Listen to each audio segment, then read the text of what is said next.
আসসালামু আলাইকুম বন্ধুরা, আজকে একটা প্রিয় রসুল মোহাম্মদ সাল্লাল্লাহু আলাইহি সাল্লামের একটা হাদিসের কথা বলবো। প্রিয় রসুল সাল্লাল্লাহু আলাইহি সাল্লাম যে পথ দিয়ে নামাজ পড়তে যেতেন, এক ইহুদি বুড়িমা ছিলেন। সে রাস্তায় কুড়া বা আবর্জনা ছড়িয়ে দিতেন, তো পেরাইরম ছড়িয়ে দিতেন ওনার যাবার পথে। তো রসুল সাল্লাল্লাহু আলাইহি সাল্লাম তাকে কিছু না বলে সে কুড়া বা আবর্জনাকে সরিয়ে নামাজ পড়তে যেতেন। হঠাৎ করে দেখেন 2-3 দিন হয়ে গেল যাবৎ সেই রাস্তার মধ্যে কোনো কুড়া বা আবর্জনা নেই, বা অথবা বুড়িকেও দেখতে পাওয়া যায়নি। প্রিয় রসুল সাল্লাল্লাহু আলাইহি সাল্লাম কী করলেন, নামাজ সেরে এসে সে বুড়িমার খোঁজে গেলেন।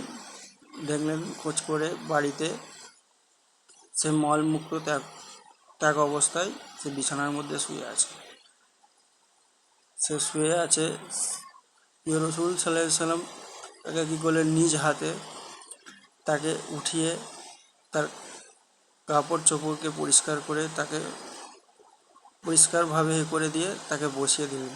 সে বুড়িমা দেখে তাকে হতভম্ব হয়ে গেল, বাবা, আমি তো আপনাকে চিনতে ভুল করেছি, আমাকে এর জন্য তুমি ক্ষমা করে দাও।